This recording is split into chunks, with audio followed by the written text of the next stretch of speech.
السلام عليكم ورحمة الله وبركاته.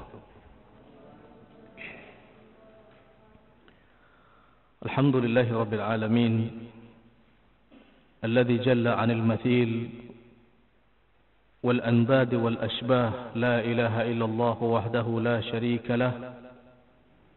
اللهم صل وسلم وبارك على نبينا محمد وعلى آله وأصحابه ومن تبعهم بإحسان إلى يوم الدين، أما بعد. أيها الحضور الكرام, pada kesempatan siang hari ini biiznillah ta'ala kita akan lanjutkan ta'liq ala kitab Umdatul Ahkam alladhi allafahu Al-Hafidh Abdul Ghani Al-Maqdisi rahimahullahu ta'ala rahmatan wasi'ah fi kitabin jami'in. فقد نقل المؤلف رحمه الله تعالى عن عبد الله بن عمر وأبي هريرة رضي الله تعالى عنهما أنهما قال قال رسول الله صلى الله عليه وسلم إذا اشتد الحر فأبردوا فإن شدة الحر من فيح جهنم. Dari Abdullah bin Umar dan Abu Hurairah radhiyallahu taala anhuma, keduanya dari Nabi sallallahu alaihi wasallam, bahwasanya beliau pernah bersabda, idza ishtaddal harru, apabila panas terik matahari sangat dirasa, fa abridu, maka dinginkanlah fa inna shiddatal har, karena panasnya terik matahari, min fayhi jahannam, adalah hembusan udara dari neraka jahannam. Ma'asyiral muslimin yang dimuliakan oleh Allah Subhanahu wa taala, hadis ini disampaikan oleh Nabi sallallahu alaihi wasallam berkenaan dengan pelaksanaan waktu salat zuhur. Berkenaan dengan waktu salat zuhur, Nabi mengatakan idza ishtaddal harru, apabila cuaca sangat panas, udara sangat panas. Dan ini sangat terasa sekali apalagi di daerah-daerah yang memang gurun pasir dan memiliki cuaca musim panas yang sangat panas sampai melebihi dari 40 atau bahkan 50 derajat lebih. Sehingga sangat terasa apalagi di daerah-daerah yang memang masjidnya masih terbuka, tidak ada atap, sujudnya langsung ke tanah, ini sangat terasa sekali. Idza ishtaddal harru, apabila udara terasa sangat panas, baik itu di daerah-daerah yang memang masjidnya masih terbuka atau tidak, karena panasnya cuaca, panasnya udara ini setidaknya akan mengurangi kekhusyuan.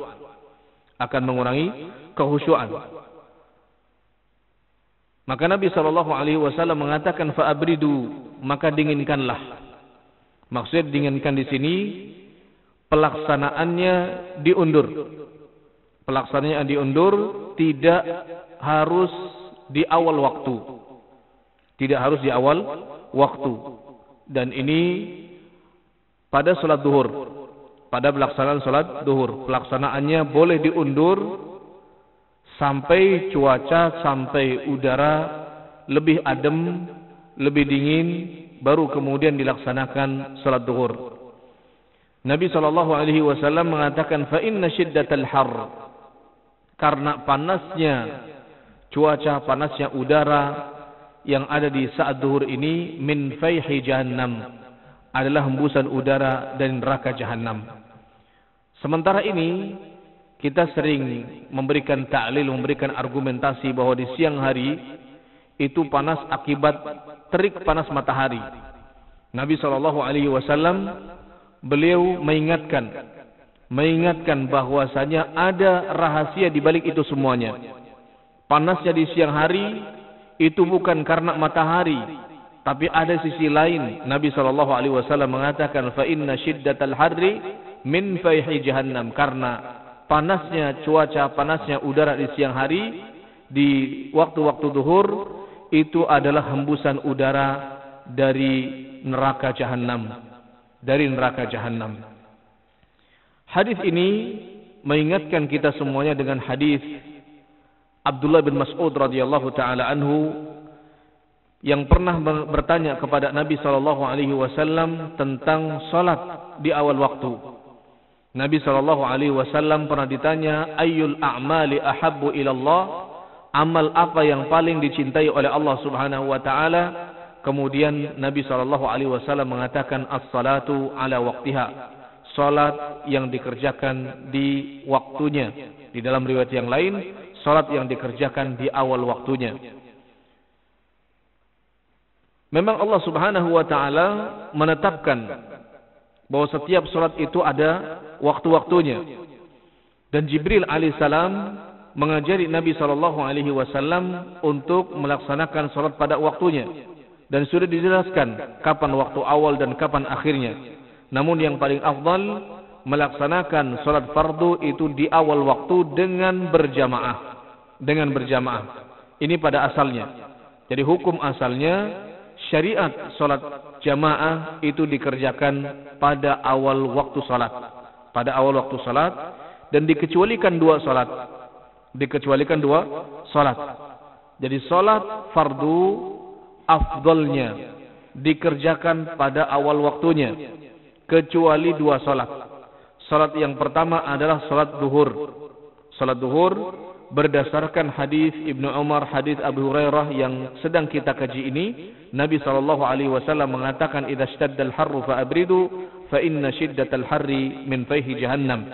Apabila cuaca sangat panas, maka dinginkanlah dengan menunda pelaksanaannya sampai udara lebih adem, lebih dingin, baru kemudian dilaksanakan salat duhur. Jadi sunnahnya untuk pelaksanaan salat duhur belum tentu keutamaannya dilakukan pada awal waktu. Dalam kondisi cuaca panas, maka afdalnya salat duhur berjamaah ditunda sampai kemudian cuaca lebih dingin lagi. Ini yang pertama, yaitu salat duhur. Baik itu di negara yang ada di daerah tropis atau di selainnya, yang jelas kondisi cuaca sangat panas, maka di situ disyariatkan untuk lebih diakhirkan salatnya, agak diakhirkan supaya cuaca udaranya lebih adem. Ini salat duhur. Jadi afdalnya kalau memang udara sangat panas agak diakhirkan. Yang kedua adalah salat isya. Salat isya ini juga termasuk salat yang dikecualikan dari keumuman hadis Abdullah bin Mas'ud yang mengatakan bahwasanya salat itu yang afdal dikerjakan awal waktu. Karena Nabi SAW seringkali ketika melaksanakan salat isya, begitu selesai adzan lama jedanya sampai dengan Nabi SAW keluar. Sampai dengan Nabi SAW keluar rumahnya. Dan sampai para sahabat ngantuk-ngantuk. Kemudian Nabi SAW keluar di sepertiga malam pertama, atau waktu tersebut disebut dengan al-atamah. Nabi SAW mengatakan, laula an asyqa ala ummati la amartuhum bis salati fi hadhihi sa'ah.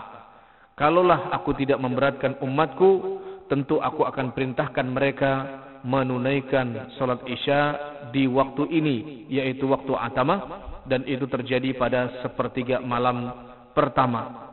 Dan sepertiga malam pertama tentu berbeda-beda antara satu daerah dengan daerah yang lainnya. Ada satu daerah dengan daerah yang lainnya. Boleh jadi di sebagian daerah isyaknya nyampe jam 10. Ada yang sampai jam 11 malam. Maka dihitung saja dari mulai tenggelamnya matahari sampai dengan terbitnya fajar dibagi 3. Kemudian setelah isya maka itu masuk, kemudian setelah isya dan dibagi sepertiga pertama, itulah yang disebut dengan waktu atamah. Kalau untuk sekarang di Indonesia, waktu atamah di antara jam 9, jam setengah 10, jam 10, ini waktu atamah, waktu yang paling afdal untuk melaksanakan salat isya berjamaah. Dan ini tidak boleh kemudian ada yang beralasan, Ustaz, saya mau salat isya sendirian karena pengen melakukan salat di waktu atamah.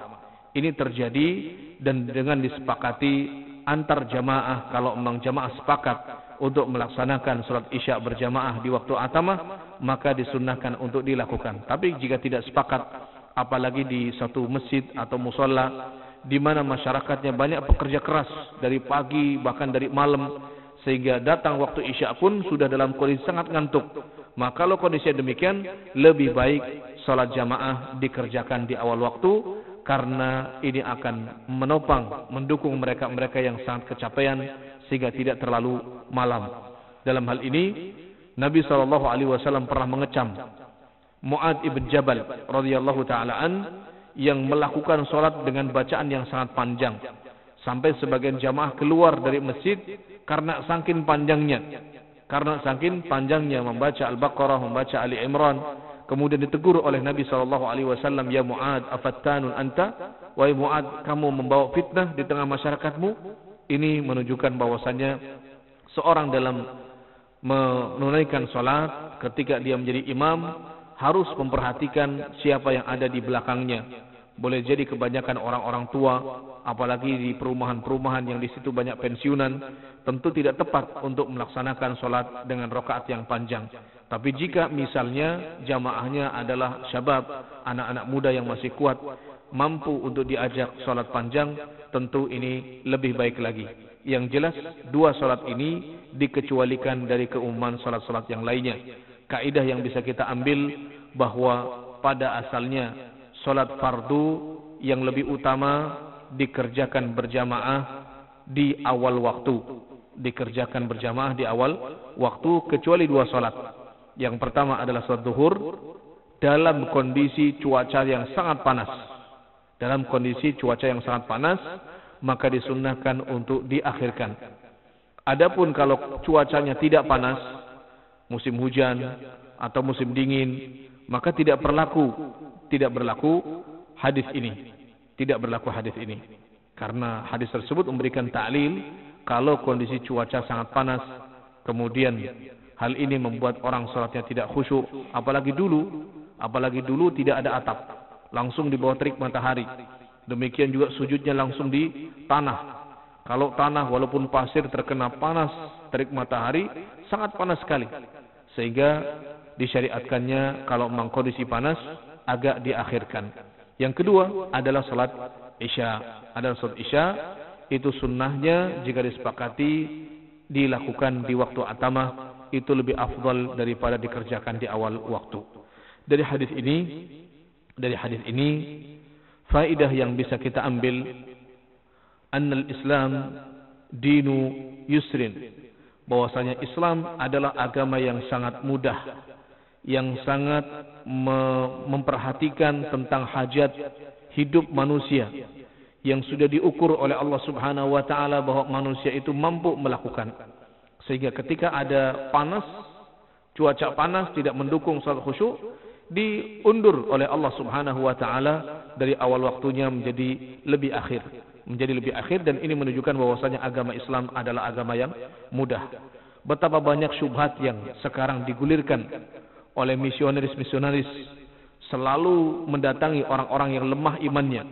Kemudian mereka akan mengatakan, buat apa menjadi muslim?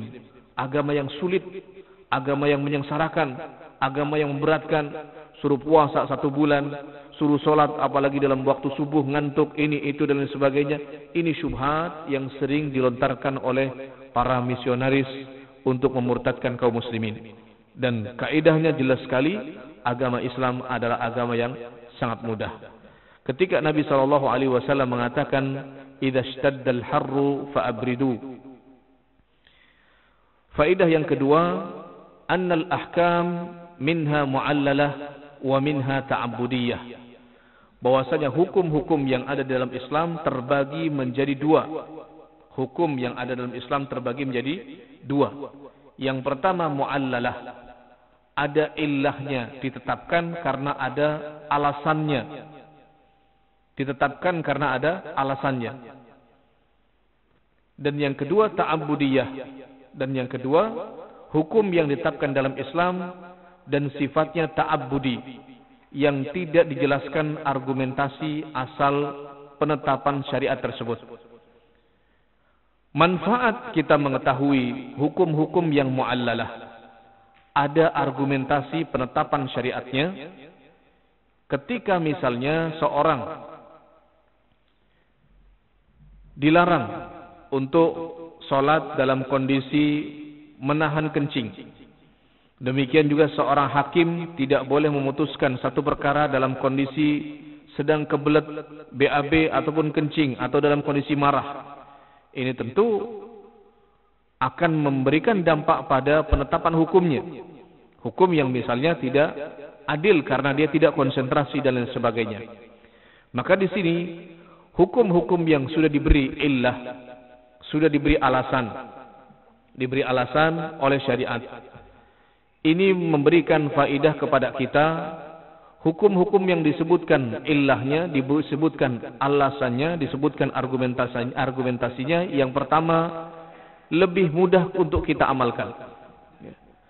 Lebih menenangkan saat kita mengamalkannya. Karena kita tahu alasannya kenapa, alasannya demikian. Kenapa sholat duhur dalam kondisi panas ini diakhirkan? Karena saat itu, inna syiddatal harri min fayhi jahannam. Karena waktu sholat duhur, kemudian cuaca panas, itu ada udara dari neraka jahanam yang dihembuskan. Ini akan memudahkan, akan menenangkan kita saat kita mengamalkannya.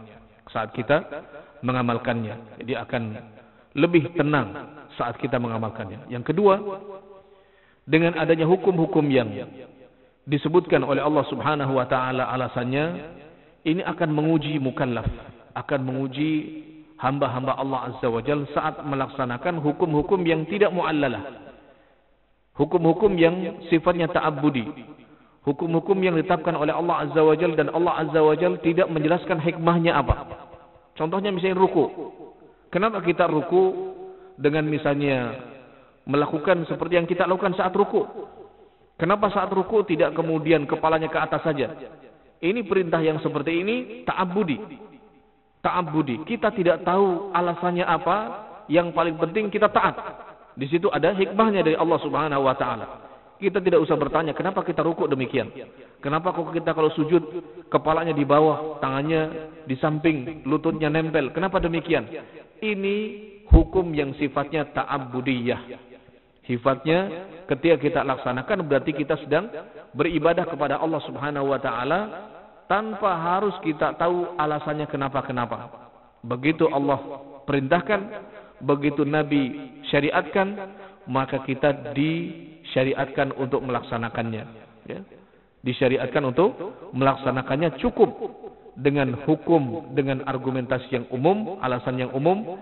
Saat kita taat kepada Allah Azza wa Jalla, saat kita taat kepada Rasulullah sallallahu alaihi wasallam, insyaallah Allah Subhanahu wa taala akan menjaga kita. Ihfazillaha yahfazka. Jagalah Allah, jagalah hukum Allah, amalkan hukum Allah, niscaya Allah akan menjagamu. Sudah cukup bagi kita keutamaan-keutamaan atau hikmah-hikmah yang demikian. Jadi saya sampaikan bahwa hukum syariat terbagi menjadi dua. Ada yang diketahui hikmahnya, diketahui alasannya, dan ada yang sifatnya ta'abbudi yang tidak diketahui alasannya. Dan hikmah dari keduanya, faedah dari keduanya tadi sudah kami sampaikan. Kemudian faedah yang ketiga, sunnahnya atau afdalnya.